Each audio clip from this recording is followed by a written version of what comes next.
Hey, friends, welcome back to the Sustainable Body Worker podcast. Today's episode is really special because it's the very first time my co host, Kelsy, interviewed someone on her own, and she had the absolute best conversation with the amazing Jim Funk. If you've taken his forearm fusion training or even heard his name floating around the massage world, you already know he's had a massive impact on helping therapists work in a way that's actually sustainable for their bodies. And, we are all about that here. And honestly, just listening to the two of them talk, it's such a grounded, energizing reminder of how much creativity and longevity are possible in this field when you learn to work smarter instead of harder. As our membership in this podcast have grown, Kelsy and I have both been pouring more and more of our hearts into bringing you conversations that matter over here on the podcast. And as I've been focused a little bit more in my energy these days on transitioning the membership into our brand new platform, she might be taking the lead on a few more interviews in the future. So we would love your feedback. I want to know what interviews this year have resonated the most with you. Or who would you love to hear from in 2026? Because we're starting to plan for that. And I also want to know, do you want more episodes with Kelsy at the mic? You can send your thoughts through the link in the show notes or DM me on Instagram at sustainable.bodyworker. Now, a quick personal update before we dive in. I just want to share this week I am heading to New York City with my family and settling in for the holidays when we get back. We're also celebrating a huge milestone for our family, which is the completion of our basement apartment for my mother-in-law. If you've been following my world for a little while, you know what a long emotional process this has been for us. She's been living in this space half finished for almost a year, and we finally wrapped it up. This is the first holiday where the whole family gets to be together without packing or moving her around or shuffling homes, and it feels absolutely incredibly special. And I want to say this with so much gratitude. If you've taken my neuromuscular cupping therapy course, or if you're part of the Sustainable Body Worker membership, even just listening to the free content I put out here on the podcast or anywhere else, your support is part of what made this possible for us. I'm going to be sharing a photo of the finished space inside the membership if you want to see how it turned out. But just for privacy's sake, I'm only going to be sharing that on a small platform. But it feels like such a huge full circle moment for us. And I'm so grateful for everyone who has helped us get to this place. Now, we have 2 more episodes after this one this year before we take a little break in January to focus fully on our upcoming challenge. More on that later, but you are absolutely invited to join. I'm going to be starting to spill out a little bit more and more details about this in upcoming episodes, and our episode right before New Year's is going to give you all the details you need to be a part of this. It's going to be so much fun. Please make sure you're subscribed so that you don't miss this. All right, let's get into today's conversation. Kelsy and Jim in this episode talk about the evolution of deep tissue work, what makes forearm-focused techniques so much more sustainable, how creativity expands when our bodies aren't in pain, and what longevity really looks like over a 30-year career. They also get into burnout, boundaries, table height myths, and the wisdom that comes from actually listening to the body, yours and your clients. It's a really practical, affirming, warm episode, and it's full of those little, oh, that's why that hurts kind of moments that we all wish we had earlier in our careers, and maybe change something, even the most microscopic thing that could shift how we feel in our bodies when we give this work. I really think that you're going to love this one. So here we go. Here's Kelsy and Jim. Thank you so much for being here today, Jim. I am so excited to talk to you today. We haven't had the chance to talk since I took your course. I believe it was just over a year ago. First of all, for anybody who might not know who you are or what you do in the bodywork world, do you want to share a bit about how you are sitting right here today? Sure. Thanks for having me, first of all. I am Jim Funk. I have been a therapist for 33 years. I have owned a massage school for 20. I have owned a spa since 1999, about 26 years. And I have been teaching about 30 years. And my form fusion class that I created is about 12 years old now. That's amazing. And if I remember correctly, you actually have history of like body workers in your family. Am I remembering that correctly? Or My father was a chiropractor for 50, 60 years, and my uncle has been a therapist for about 40 years. So yeah, I kind of grew up in the alternative health care field. did you Yeah. feel like you were always drawn to this kind of work, or were there ever moments that you felt like you might have gone the chiropractic route? And I never really considered going to school for chiropractic. I mean, I fell in love with massage. Yeah, and I love it. It's a passion of mine for sure. Were you drawn to the idea of making this practice more sustainable through your forearm work from the beginning of your massage career, or were there any moments that made you realize that there were better ways to do it than how we're typically taught? Question. I think experience is the best teacher, right? Like every massage therapist, I went through aches and pains when I first started the first 5 years. I was struggling certain days to do the work. And then teaching, I've always taught forearm work some, but over time experience, I just started to play around with different things using forearms more, and it kind of it kind of got created. Yeah, I think out of just necessity, honestly, Mm. for my own body, and I kind of figured out how to put it into a structured way to help other therapists. I'm curious. So, contextually, you are one of the primary practitioners that made massage more sustainable for me as a whole. Although I've been practicing since 2017, I had always had, like, I was a photographer along with a body worker, and always had kind of side jobs along with massage. And it wasn't until the last couple of years that I started doing massage full time. And the realization that it was not sustainable physically was pretty immediate. And you are the primary practitioner that made that sustainable for me physically. So I'm curious, was there a practice that led you to more forearm focused work, or were there people or practices that influenced you towards this modality? Again, I've taken a million C classes, so just taking some from that and kind of adding forearms to it, kind of just trial and error, honestly, with clients, feedback, just kind of what worked for me, trying to make it as easy as possible for myself, but still giving an amazing massage and the pressure that they wanted and working the areas they wanted. But I appreciate your kind comments.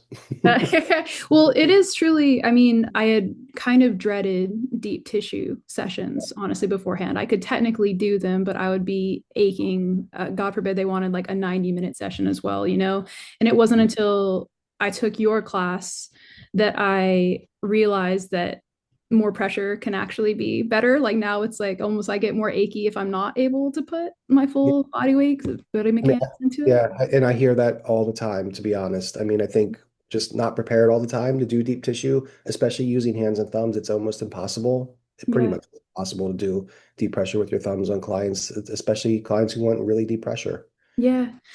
What I found really fascinating after taking your class was that not only does it create more space in your practice physically because you're not dealing with all the standard aches and pains after a deep tissue session, but with that extra breathing room that's created through not being in pain through every minute of the session, the ability your mind has to wander into new creative techniques, like new forms of forearm flow and new like levels of ease, like settling into that present moment through each session.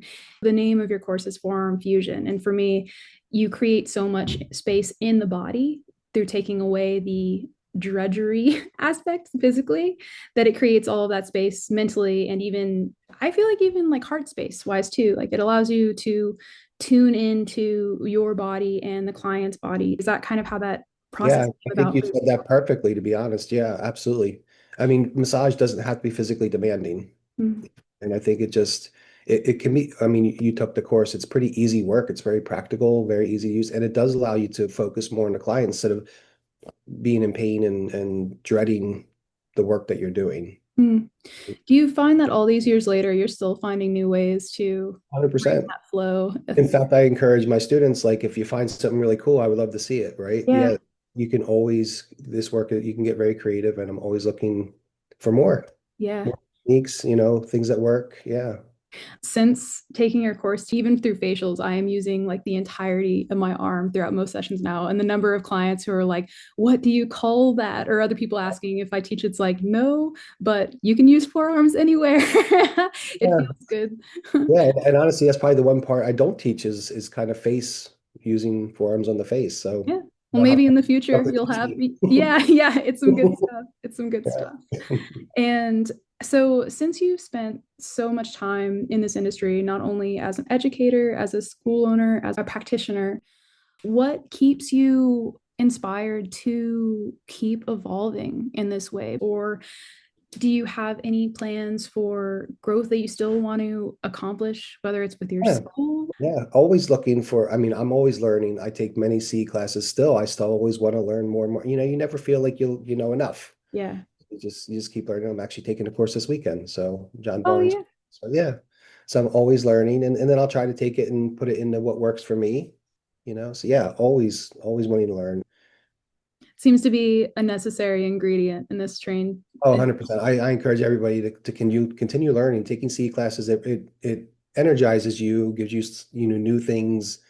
It helps you prevent burnout, to be honest, right? Mm, It's part of preventing burnout, I should say. mm.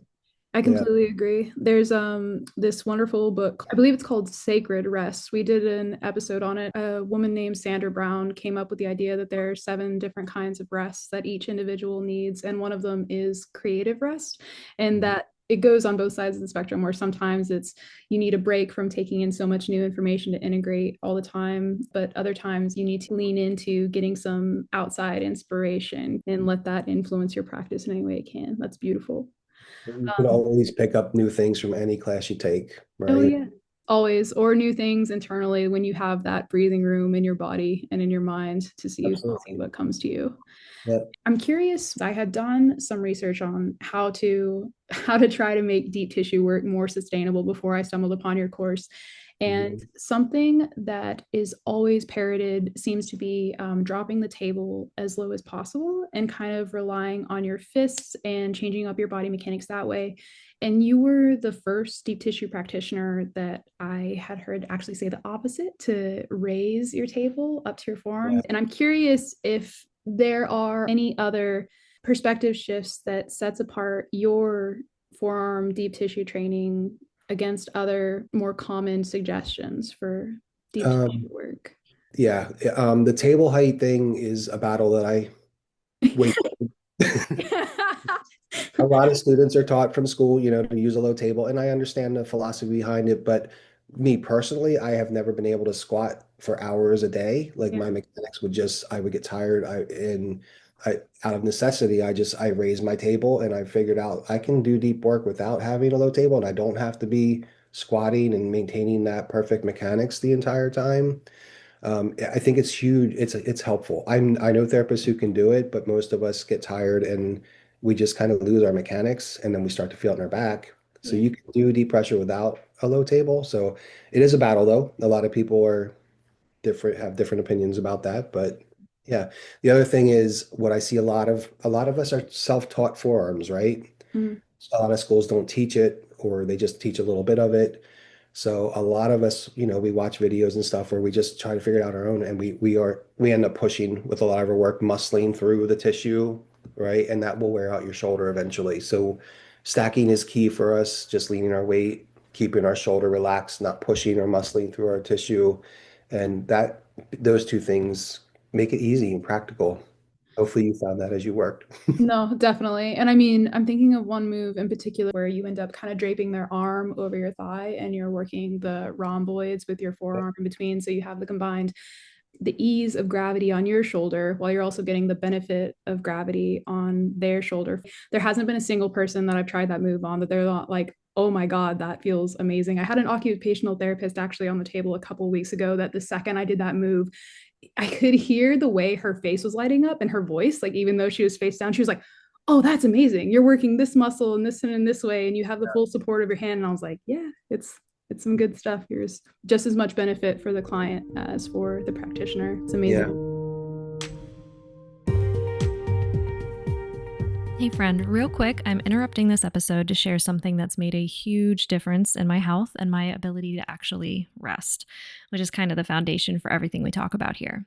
Now, you've heard my story, and you probably know that I used to be a chronic insomniac. Like, my eyes were super tired, brain totally wired, body aching all the time, just laying there for hours wide awake, even though I was completely exhausted. And even when I did fall asleep, I'd wake up with that classic cortisol spike at 3 a.m. and couldn't fall back to sleep again. I honestly just thought that was how my body worked. But everything changed when I started using Swanwick blue light blocking glasses. I was in a program that emphasized 3 pillars of health, and sleep was one of those non negotiables. And once I understood what blue light was doing to my nervous system and circadian rhythm, it made so much sense. So here's the science, real quick. Blue light, especially from screens and overhead lighting, suppresses melatonin production. And it doesn't take much. Even small amounts of exposure after sunset can delay the release of melatonin by hours, making it so much harder to fall asleep and stay asleep. But that's just the beginning. That same disruption also affects your cortisol rhythm, your ability to regulate inflammation, your blood sugar, your digestion, and even your tissue repair. Now, you're a body worker, so you know sleep is when the real healing happens for you and your clients. So now I wear my Swanwick glasses every night starting at around 5 p.m., especially if I'm leading a Zoom call or working late, and the difference is wild. I fall asleep within 30 minutes of starting to read in bed, I sleep so much deeper, and I wake up with a lot less pain. And most importantly, I feel like me again. And just to take it a step further, I even swapped my bathroom light bulbs to their amber-toned bulbs so that my evening routine doesn't confuse my body into thinking it's midday. This is one of the easiest, most effective upgrades I've made to my nervous system regulation and overall healing. It's super low effort, high reward. Honestly, it kind of feels like cheating. So if you're someone who struggles with winding down, or you find yourself wired at night even though you're bone tired, give these a try. There's a link in the show notes to grab your own pair. Okay, back to the episode. I'm curious if there are any other misconceptions that you can think of that you often see coming into your class. Like maybe they've already had some experience with forearm training and they have to kind of go through a process of unlearning to really see the benefits in your technique. Yeah, the main one I see is they're pushing through the tissue Mm. and using the arm and muscling. We call it muscling. I know it's not probably a proper name for it. No, I get You know, it. they're carrying out their shoulder, so they try to protect their hands, but then we go and we are overusing our shoulder. So that's the main one. And I think once people that clicks for people, that's what makes the work so easy. Mm, We don't have to push and muscle with our shoulder and wear out our shoulder to do the work. And also, certain areas people never have thought to use their forearm.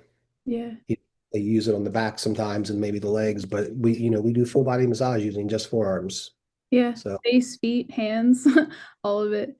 yeah, It's kind of interesting. I feel like a lot of the most effective modalities that are coming to mind, including this one, kind of rely on that.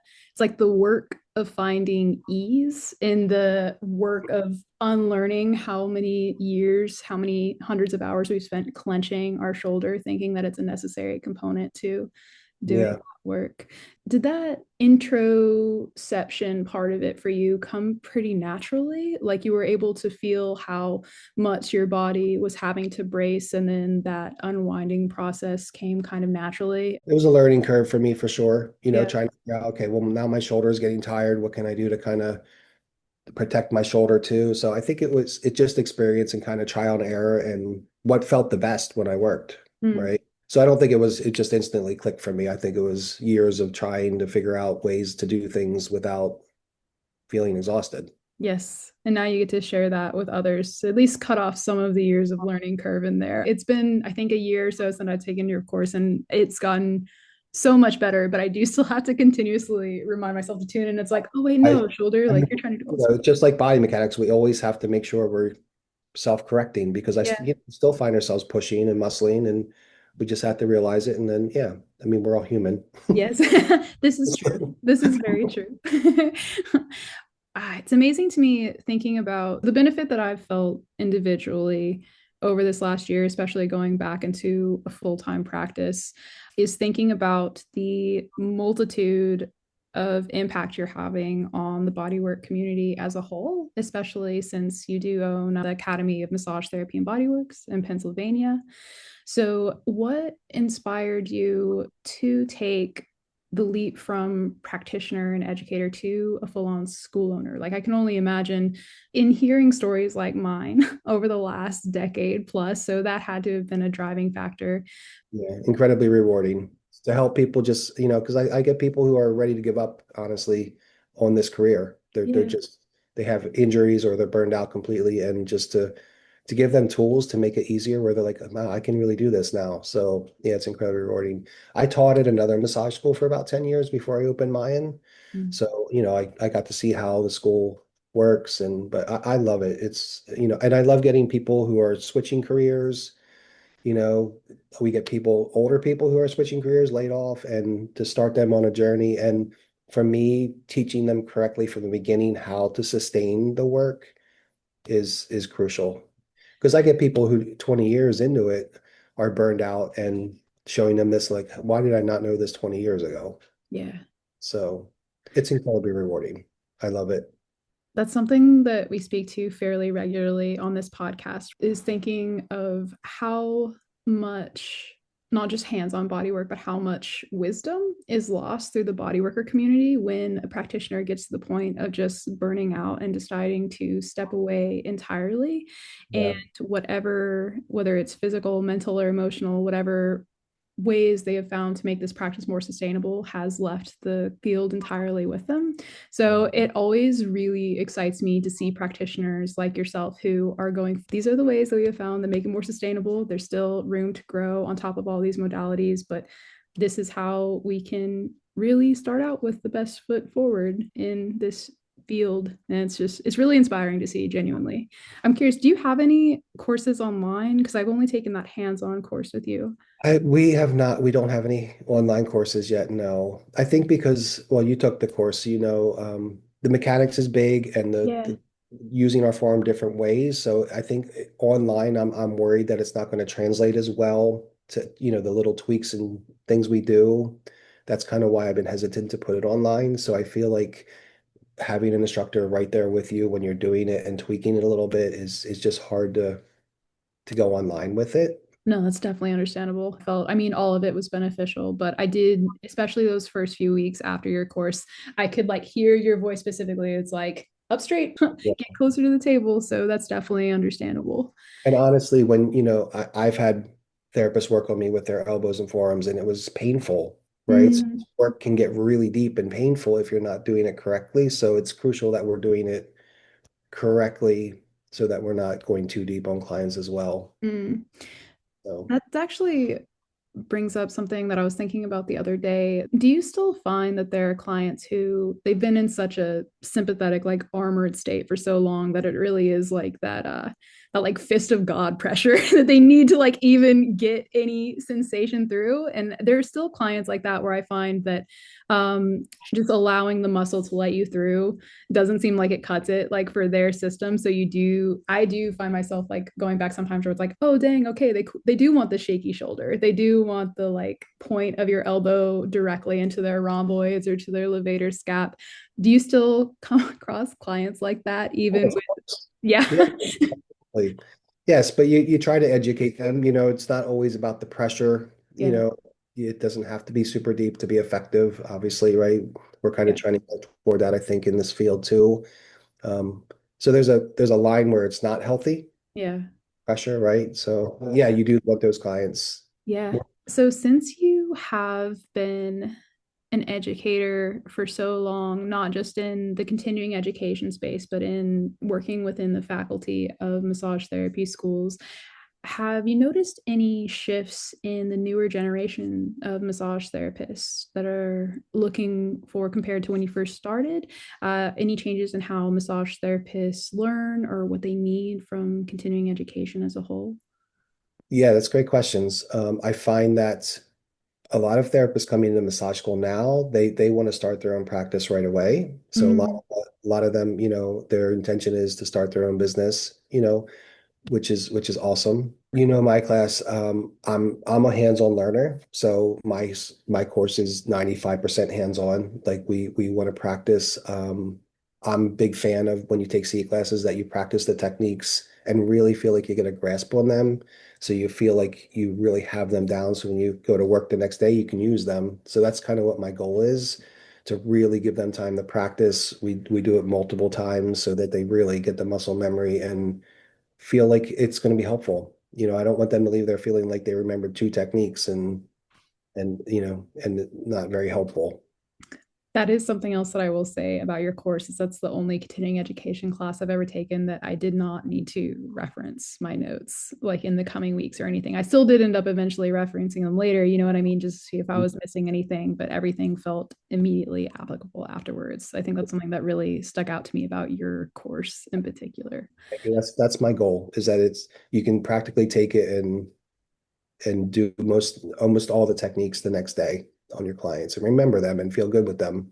I've only taken your forearm fusion course at this point, but I know that you teach Lomi Lomi as well. And I'm curious if, without having taken the Lomi Lomi course, do you find that those two practices are more synergistic in teaching them, or is there a bit of a duality there between just like taking? They're pretty different. Lomi Lomi's mainly, Mm, flow techniques, and the forearm class is really structured toward more deep tissue work. mm, I find that's really what therapists need help with, yeah, is, doing the pressure that clients want. So that's kind of what we're really more focused on, corrective, deeper work. I mean, I love Lomi Lomi, I love getting Lomi Lomi, but it's all flow. Lomi Lomi is easier yeah. to do for as a therapist. So Yeah. Well, yeah. that's definitely on my list to take like courses from you in the future. And as a school owner, what role do you think that massage schools in the States, especially, can play in helping therapists build long-term sustainable careers and not just passing the licensing exam? I mean, even something that you were mentioning in practitioners wanting to start massage school with the intention of beginning their own practice directly afterwards, that seems like a pretty big shift. And I imagine that you're already setting them up for success in that regard as well.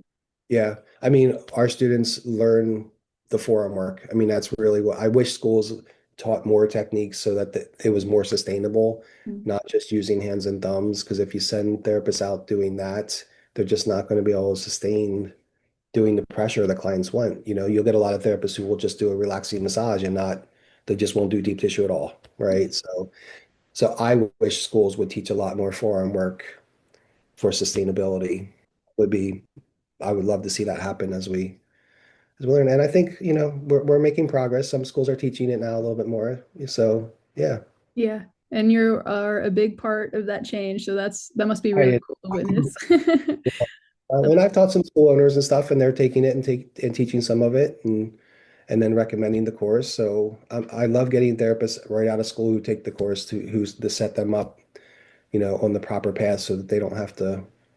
It just makes it easier and more sustainable, like you Yeah, said. So definitely. So, as you know, this podcast is all about creating sustainable practices, sustainable careers in body work, not just physically, but emotionally and financially too.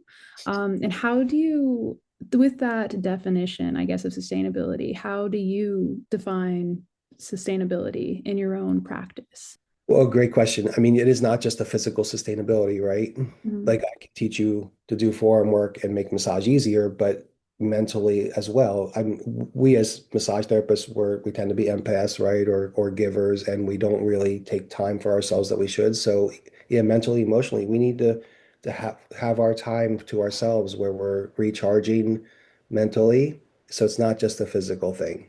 So whatever that is, for me, it's, walking in nature, being out in nature and kind of recharging, getting myself grounded. Yeah. do you find that there's still all these years later moments where you feel a bit of whether it's like burnout or Of course. imposter Like I said, syndrome? we're all human. So yeah, of course, we all have stress in our lives. Sometimes we don't have the time to take for ourselves. Yeah, 100%. I'm glad you have practices in mind, the grounding and taking walks in nature. It always helps. I've Yeah. never regretted a little walk outside. I think we just need to realize we're getting to that point where we just need to take a step back and figure out how to recharge. Recognizing that you're feeling burned out, I think is huge. Not trying to work through it. You Mm. just keep pushing. And Is and we're not great at it. Massage therapists are not great at it, to be honest. no. Always attuning to like everyone else, it seems like, before we attune to ourselves. Exactly. Right. I'm curious, with as many plates as I imagine that you have spinning on a regular basis, and with the years of experience you have, does that almost kind of make it harder in some moments to recognize, like, if you are getting to a point of burnout, since you do have this record of proving yourself to be very capable and doing a lot of big things in the world of body work?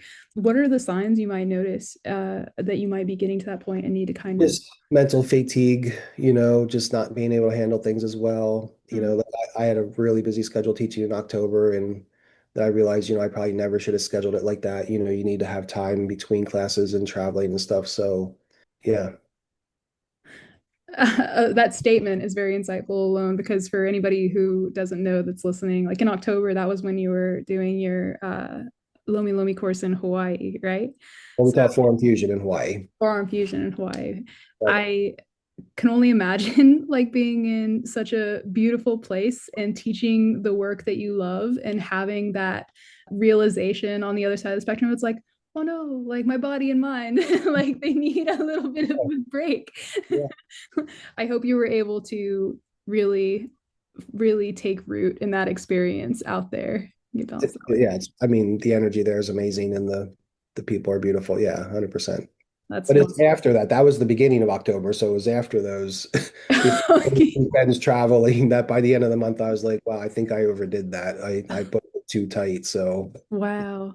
Oh, So learning experience for me, right? I have to, you can't fit everything in, right? yes, this is Just true. like with clients, if you're hitting your load of clients and you're trying to squeeze people in, you just have to be careful that you're not overdoing it, taking time for yourself. So, Yes, that's kind of the balancing act I'm trying to find right now. I mentioned to you oh earlier yeah, that I've been snowed in for the last 2 days, and I'm genuinely very grateful for the break at this point.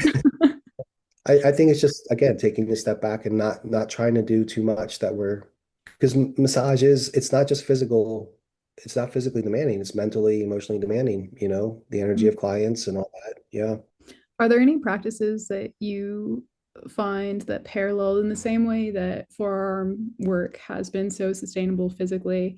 Are there any just general practices like anchors of yours that keep things more balanced mentally and emotionally when working with clients as well? Probably when working with students as well, in the setting of your school, you are such a big influence on the future of their livelihoods, and like you're watching like the seeds of their passion or purpose like take root in this practice. So I imagine emotional energetic boundaries must be Yeah. almost more important in that setting.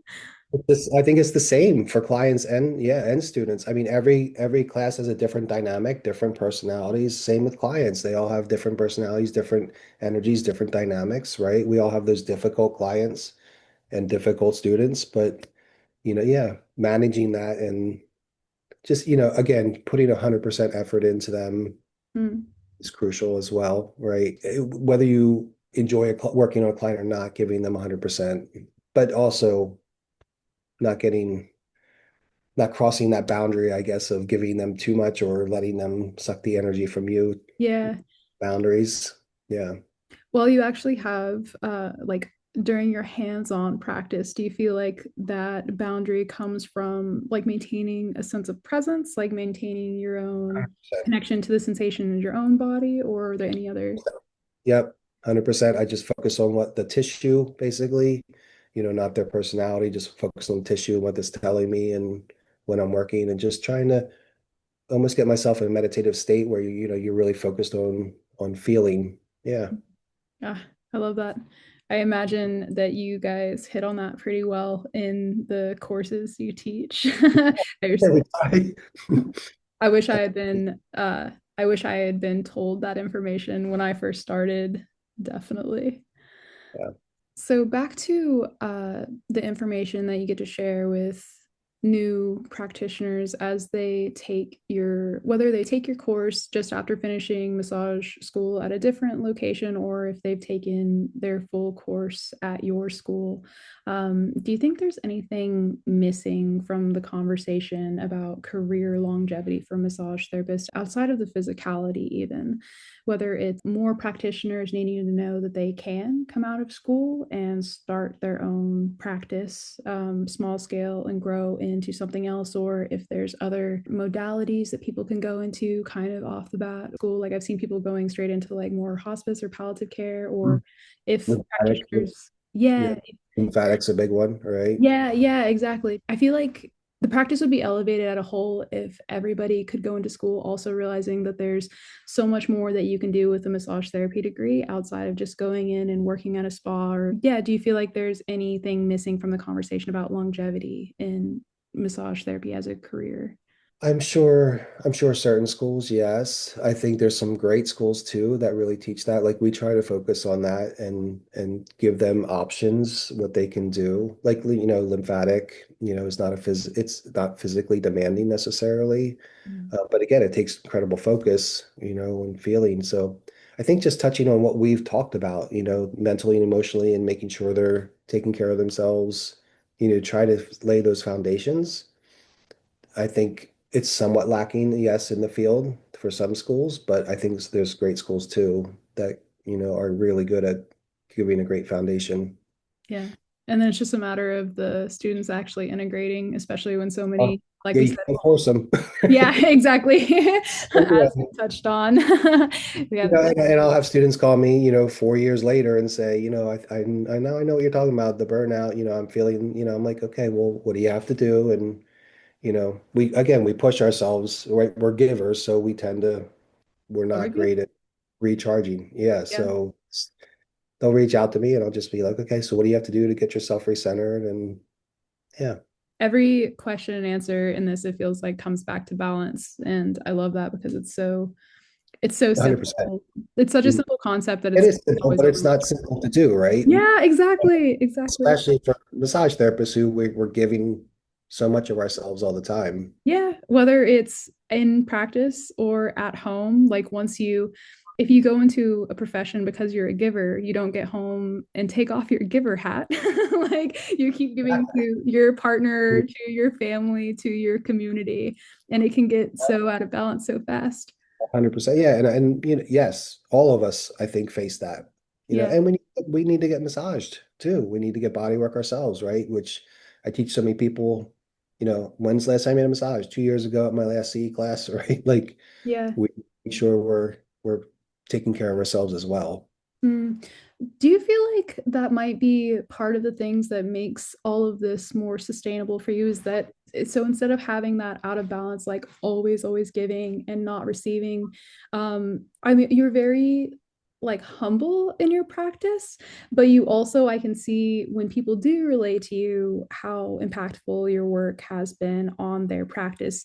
You really do like receive that. Like you can see that it's a part of your, like your purpose, your passion, your work to be able to give students this foundation, and when they relay their gratitude you really do receive that. I can see when people, And do you feel yeah, like that's made it more that makes it all worth it. Yep. When, yeah, when I have somebody saying I was ready to quit and now I feel like I can work again and have a career, yeah, it makes it, yeah, it's very rewarding.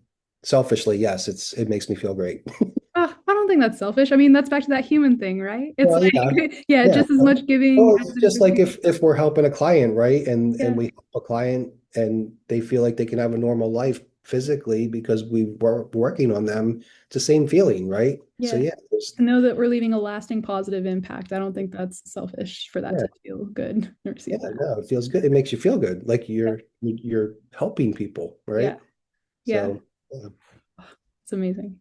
And I know we've referenced a couple of your courses throughout this episode, but if there is anybody who hasn't known about your courses up to this point, is there a place that you really recommend that they start? So yes, we have the foundation course. We have a 1 day and a 2 day. I'm always a big fan of the 2 day because you get lots of practice and you really feel like you got the techniques down. The 1 day is kind of a crash course. And the only reason we did that was because so many therapists don't want to take 2-day courses. They can't get off or whatever. So most people who take the 1 day eventually come and take the 2-day anyway. So forearmfusion.com, it lists all our courses and everywhere we're going to be teaching. New classes are going to be added this week for next year. So yeah, and there's some classes already on there, but yeah, Awesome. And are there forearmfusion.com. awesome. Forearmfusion.com. And are there any projects coming up that you're particularly excited about? I know you just said that you're going to be posting this year's calendar. We're in the process of creating a new class. We have an advanced class as well, which is just more techniques. When I first started teaching Forearm Fusion, it was 3 days long and about 70 techniques. And I realized quickly it was way too much for people. So Mm. we split it up. The advanced class is only 1 day, and we have a corrective class, which is more fascial work, which is another day. But we're adding another class, and we're always looking to add new techniques and tweaking things. And if I find a student creates something that's awesome and they let me use it, that makes it easier. We're always looking to add and make things easier for people. Yeah. Awesome. Awesome. And are there any other places aside from forearmfusion.com that people can reach out if they're interested in your work? I know you host a lot of really great continuing education classes at your school in Pennsylvania. Academy of Massage, we have all kinds of great classes, a ton. Yeah. All right. Perfect. Well, I will put all of that in the show notes. But thank you again so much for speaking with us today, Jim. I know you're a busy dude. You got a lot going on, but genuinely thank you for everything you've done in the bodywork community. Well, I appreciate your kind words, and I'm glad the class helped you. Good. Thanks for listening to The Sustainable Body Worker. If something resonated for you today, grab your free breakthrough session, which includes a custom hypnotherapy track to help you unlock the next level. Grab it now with the link in the show notes. And to hear more, hit subscribe. We'll see you next time.